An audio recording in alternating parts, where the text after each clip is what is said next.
La exposición pues que yo voy a hacer en realidad tiene un matiz un poco diferente en la medida que yo pensé que cuando escuché mi nombre unido al de la Facultad de Filosofía, decía, bueno, en realidad se trata de representar las voces de la Facultad de Filosofía. Entonces, tomé como base una encuesta que nosotros realizamos en donde 105 maestros, 105 docentes, hombres y mujeres, se pronuncian en relación a los retos que luego de la pandemia estamos pues se plantean, ¿no? Se plantean de cara ya a la presencialidad. Entonces, esa es la característica, pero veo en efecto que lo que yo voy a decir coincide mucho y bueno, también en la investigación decimos que de pronto la frecuencia de los datos demuestra efectivamente que la tendencia es de esta manera y eso es un poco lo que corrobora también mi exposición, que va a tener esta estructura, ¿no? En primer lugar, lo que todo mundo hemos dicho en esta mañana y en esta tarde, todo estos sentires de temor, de incertidumbre frente a la pandemia, pero también fundamentalmente motivados por los resultados de aprendizaje, es decir, siempre pensando en esas implicaciones que nuestro ejercicio docente tendrá. Luego, pues también referirme a lo que ha significado durante este tiempo el aprendizaje de las tecnologías virtuales en respuesta a esta nueva modalidad, la búsqueda también de procesos educativos significativos que los maestros, las maestras, con esa conciencia siempre la ponemos en el centro, lo ubicamos en el centro, y en nuestro caso los rediseños curriculares. Y luego pues los retos y desafíos marcados en esta época compleja que es la pandemia. En realidad podríamos decir pues que hemos vivido y estamos viviendo, la pandemia es un momento nuevo, inédito, ¿no? En la humanidad y su vivencia en realidad nos deja perplejos frente a la imposibilidad de controlarla. Sus efectos nos han permitido reflexionar en los límites que tenemos como humanidad e inclusive como civilización, como proyecto civilizatorio. Aquello porque en realidad la ciencia siempre ha puesto énfasis en el desarrollo de las fuerzas productivas, de ahí pues la nanotecnología, la robótica, la cibernética, pero en cambio lo que vemos del saldo hasta ahora es una preocupación enorme en ámbitos tan delicados como el de salud, de la educación, el cuidado del ambiente. En síntesis, no se ha puesto en el centro el cuidado fundamental, que es el cuidado de la vida. Por otro lado, pues también existe todo un proceso de desigualdad económica y tecnológica que produce una brecha enorme entre el acceso a la propia tecnología, ¿no? Y consecuentemente, las brechas digitales de las que hoy se ha hablado. Situación que se evidencia realmente en todos los niveles, a nivel macro, a nivel meso y por supuesto también en nuestra universidad, que pese al avance que hemos tenido en este tiempo, no se ha logrado tener una base tecnológica que permita el uso adecuado de las plataformas virtuales. Esta brecha, obviamente, de conocimientos también se expresa en los docentes, ¿no? De tal manera que en el marco de esta desigualdad existía todo este temor, como decían ya los compañeros, fundamentalmente nosotros por mirar qué resultados de aprendizaje tenemos. En ese sentido, se ha dado el desarrollo de experticias en la educación virtual conseguidas con el esfuerzo autónomo y también con el apoyo institucional. Aquí es importante notar que los estudiantes familiarizados con la tecnología durante este tiempo han sido un soporte fundamental para la docencia. Y yo creo que esto sintonizó bien la Facultad de Filosofía cuando institucionaliza la ayudantía de cátedra. Es decir, para nosotros el acompañamiento de los estudiantes, tanto de aquellos de la Facultad de Informática, como también de las mismas facultades en las que trabajamos, por ejemplo, en mi caso yo trabajo en la educación inicial, tuvimos el acompañamiento de ayudantías de cátedra. Y esto ayudó a mejorar la interrelación entre los estudiantes, por ejemplo, encuentros más vivos, se provocaron encuentros más vivos, más directos, porque había que tener una comunicación permanente. Y adicionalmente, pues a esto se valoraron, los docentes valoramos también las posibilidades tecnológicas aprendidas en el marco de lo que podremos decir es un proceso de capacitación-acción.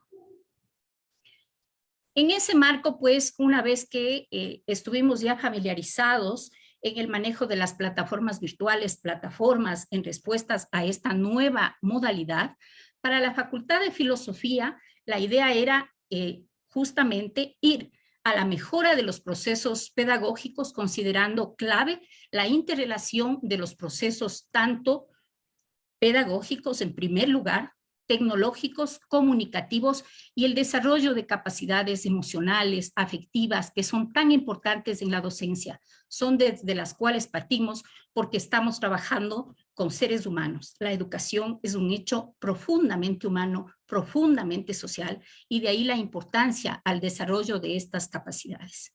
En ese camino, pues, hay todo este desarrollo, que también ya se ha hablado de los procesos educomunicativos, para facilitar esta comunicación de la ciencia, buscando aprovechar los desarrollos del campo del saber creado en otros lugares. Entonces se implementan diversas estrategias.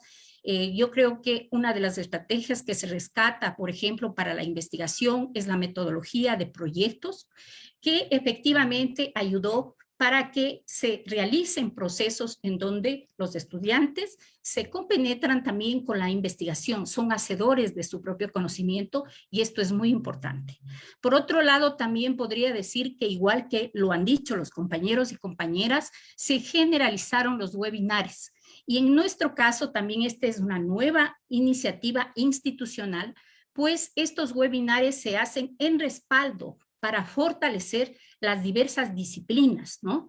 Entonces, se realizan estos webinares bajo el liderazgo también de los profesores de práctica docente. Y de allí, pues, al igual que lo dijo el compañero de turismo, se realizaron un sinnúmero de eventos, de encuentros de poetas, en general, tomando en cuenta las diversas experticias de biólogos. En nuestro caso tenemos la megatrónica, tenemos educación inicial, es decir, los webinares realmente fueron una de las características fundamentales que ayudó justamente a traer el conocimiento global, pero en general para apoyar nuestros procesos de fortalecimiento como carreras. Creo que esta entonces es una segunda modalidad institucional de la facultad, el hecho de implementar, por ejemplo, estos webinares como parte de la práctica docente, que fueron igualmente, digamos, legitimados desde el vicerrectorado. También en ese sentido hay un proceso de fortalecimiento de las redes, ¿no? Con varias universidades, pongo por ejemplo dos, la Universidad del Valle, pero hay muchísimas universidades de América Latina y del mundo, con lo cual se realizan estos procesos de intercambio. Es muy importante entonces, y por supuesto, esto no se puede perder, así nosotros tengamos que volver a la presencialidad. Es una de las ganancias que en realidad todos y todas hemos dicho ha sido muy importante en el caso nuestro.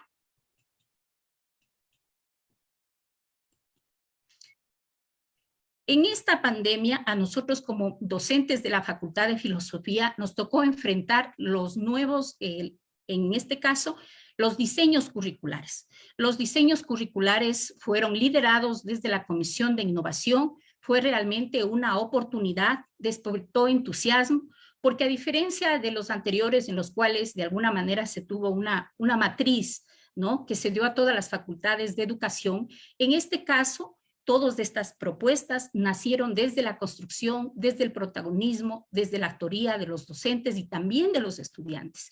Y eso fue muy importante porque inclusive en el marco de la pandemia logramos que se discutan, que se hagan aportes a las concepciones pedagógicas de la facultad, que se hable sobre la construcción de los nuevos perfiles curriculares, considerando inclusive disciplinas comunes que unifican el quehacer de la facultad.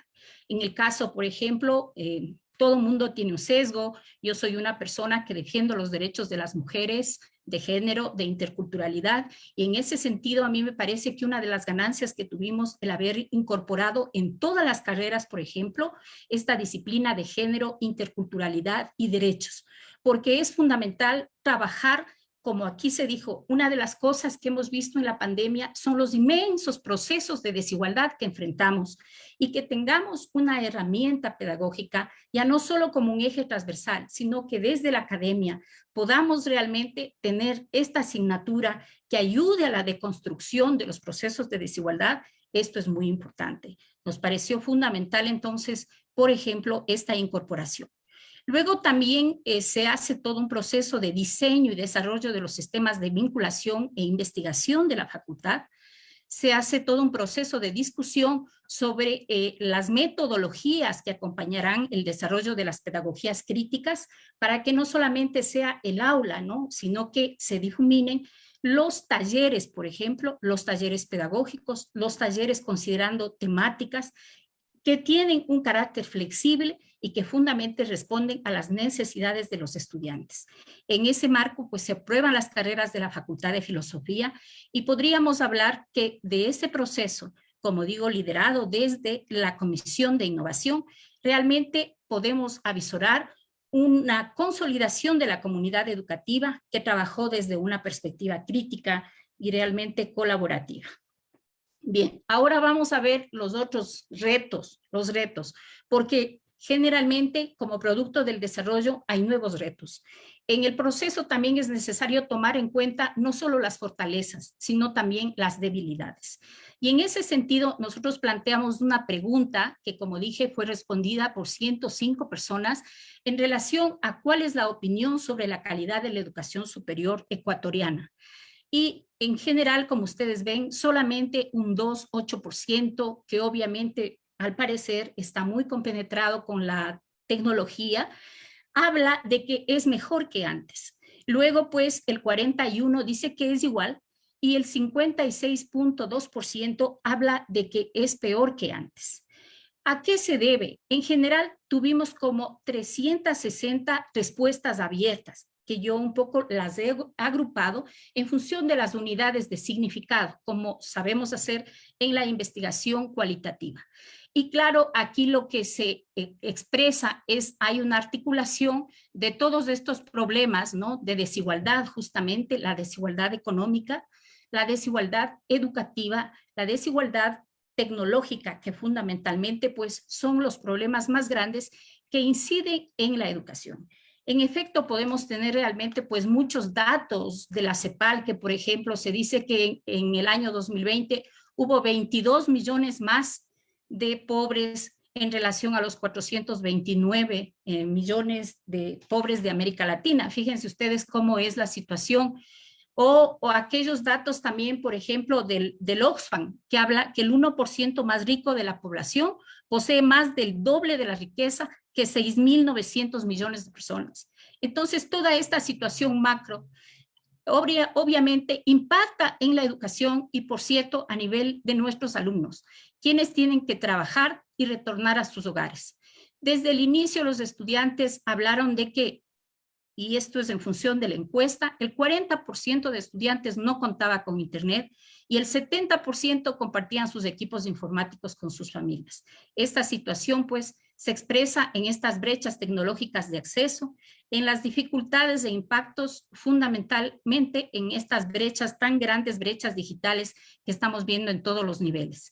Las dificultades para conectarse a clases sincrónicas, demasiados distractores por falta de concentración, lo que hace también justamente difícil este proceso de mediación pedagógica que tenemos los docentes con nuestros estudiantes. Ahora bien, también 5 se minutos, preguntó estimada en Julieta. relación a la crisis del coronavirus, cuáles eran los efectos. Y aquí una de las cosas que ya los compañeros se han referido, yo por el tiempo me voy a referir fundamentalmente a la sobrecarga del trabajo laboral, porque tiene que ver justamente con una cuestión de género, ¿no? Cómo esto afecta, yo creo que mucho más a las mujeres en el sentido de que nosotras nos encargamos del cuidado, que es una de las actividades fundamentales. También se expresa otras cosas que son dificultosas en relación a veces a la respuesta de los estudiantes. Aquí los maestros dejan ver también su sentido, a veces hasta de frustración, como han expresado aquí. Tengo un sentimiento de soledad cuando no se prende la pantalla y no se puede saber si están o no presentes. También se habla de que en efecto se evidencia asistencia a clases o atención eventual, ¿no? La educación virtual, igual que lo dijeron muchos compañeros, visibiliza casos de deshonestidad y copia. Otros dicen las dificultades son que sí participa, pero tienen dificultades de todo tipo. A veces dicen también los estudiantes se escudan en esta falta de internet. Pero hay también argumentos mucho más autocríticos, ¿no? Mucho más autocríticos de la docencia, no solo a los estudiantes, sino también a nuestra actividad.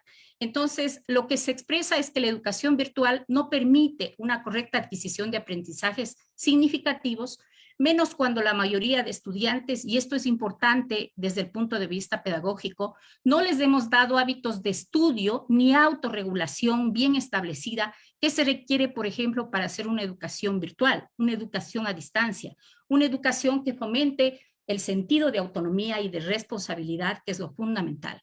Debemos preguntarnos si en verdad los estudiantes no tienen interés o si no hubo la suficiente motivación de la docencia para lograr aprendizajes significativos. Y esta preocupación determina efectivamente que la docencia ratifique la necesidad de la educación presencial, sobre todo porque significa unir lo que decimos es fundamental, la razón con la emoción, la vivencia, etcétera, que tanto hemos hablado aquí. Creo que también esto es importante de cara ya a lo que vamos a hacer. Es fundamental entonces que luego de la pandemia no podemos permanecer tal como estamos. Tenemos que planificar el futuro, realmente el modelo pedagógico de la universidad, y aquí en buena hora que se plantea inclusive desde el Consejo Universitario una planificación estratégica que va a empezar este año, donde debe realmente incorporarse todos estos elementos. Se habla entonces de la necesidad, miren ustedes, de un cambio de paradigma y propuesta educativa, de mejoras sustantivas en la infraestructura tecnológica que tiene que darse en nuestra universidad. Este es quizá uno de los aspectos que más lo consideraron los maestros. Los cambios también en la organización curricular, en el sentido de que se dé este modelo híbrido, la redefinición de las líneas inclusive de investigación y vinculación de tal manera que éstas sirvan efectivamente a las necesidades sociales, ¿no?, de las personas, a los problemas de desigualdad. Y también la reorientación de los tiempos en la organización académica. Entonces, ya para concluir, el principal reto es fortalecer estas propuestas pedagógicas sociocríticas, significativas, emancipadoras, de lado con estas pedagogías del sur que son muy importantes, que vengan a articular todos estos procesos pedagógicos, tecnológicos, comunicativos, afectivos, sociales, pero desde nuestra realidad, dándole pertinencia desde lo que pensamos también de acá los latinoamericanos. Se corrobora realmente que el uso de la tecnología per se, si no está acompañada de esta claridad en el modelo pedagógico realmente que se quiere desarrollar, no es la solución. De tal manera que, bueno, concluyo con una frase que expresa que el verdadero peligro no es que los ordenadores empiecen a pensar como los humanos, sino que los seres humanos empiecen a pensar como los ordenadores, para reflexionar. Muchísimas gracias por la atención.